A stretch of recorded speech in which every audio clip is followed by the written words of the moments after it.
Hello, this is Enme435 and I'm here to explain my Ring doorbell and how we made it. So following the lecture videos, here's just all of the packages that need to be imported, libraries and stuff. Start off with a function here that masks the image. Like, the whole purpose of this is really just to make it easier to process. It takes like only a mask of the available image and which makes the image smaller. It resizes it to make it smaller and makes it grayscale, so it makes it much easier to process, much faster processing time.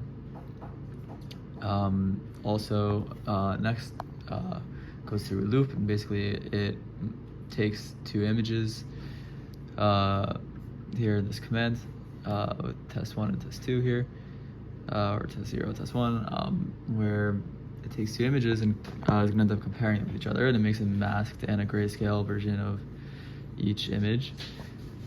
Then it over here I set my threshold for basically if there are 30,000 pixels that are different than each other, using the threshold of 20, it cycles through them all.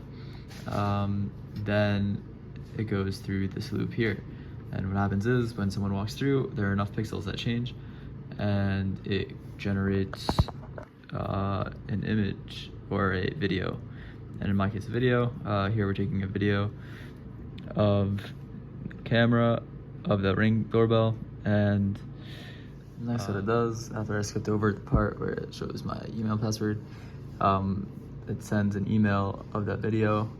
It sends the Dropbox, this video to the Dropbox, and then it sends the images that I want, the grayscale and the first and second images that were different, to my email using all of these functions over here.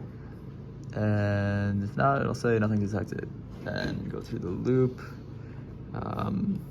Before it detected it, it goes through like once or twice, and then boom, detects something and sends it all to me.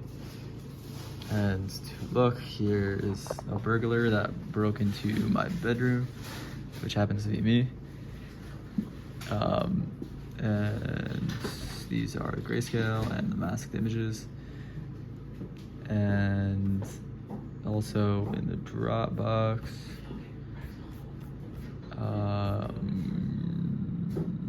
here's Dropbox, one of the videos of burglar breaking in while my roommate was sleeping. Due to the fact that there aren't any outlets for me to easily plug in near the front door of our apartment, I decided to do my bedroom, shared bedroom, and right there is the camera. So someone's walking through, basically, to put it right in front, that's basically what it sees. And then when the door opens and someone walks through, being me, it detects it. And I have it here plugged into the outlet and propped up on a couple chargers, relatively stable. And yeah, so regarding determining the kernel size and the detection threshold, was mostly from playing around, as well as the time. I think I picked a second because that's what it was in the lecture videos, but that seemed to work pretty well. And yeah, I picked 20. I think in lecture videos it was 50.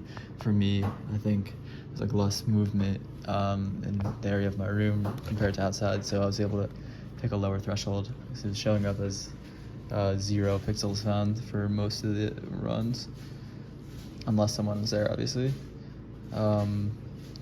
And regarding an approach for ways to change it and make it better in the future, I think one of the biggest ways of doing it would be to, one, detect faces and only send messages if it's an unfamiliar face.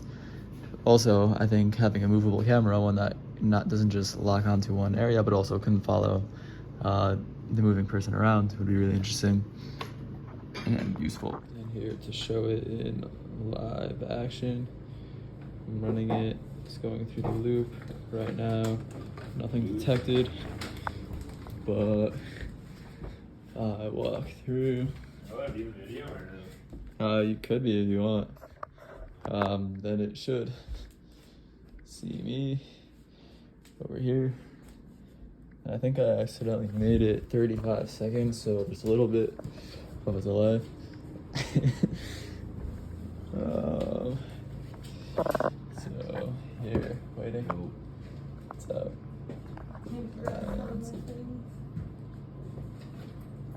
Should send soon. Is that still in his room? I think he's sleeping. No, Zach's not sleeping. He's And not. that's done. And right now it's gone. So if I look here and refresh,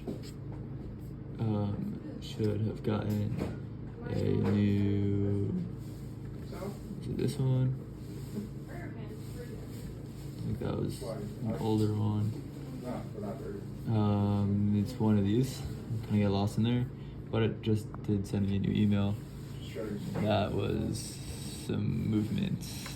Not very clear, but good enough to tell that someone's there.